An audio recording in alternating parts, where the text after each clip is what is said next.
So I'm gonna start with the smaller part here and the bigger part here, and I fold it. I'm gonna fold this a little bit, and using this I'm gonna frame my face ऐसे, and I'm just gonna pin it.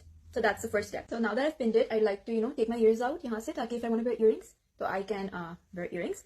And now I'm gonna bring this part forward. This part I usually just shove inside my shirt, लेकिन अभी नहीं कर रही, अभी I'm just throwing it back. Usually it's then I'm gonna take this part, not from here, from here. ये जो आ रहा है ना, यहाँ से, and I'll bring it to the other side ऐसे.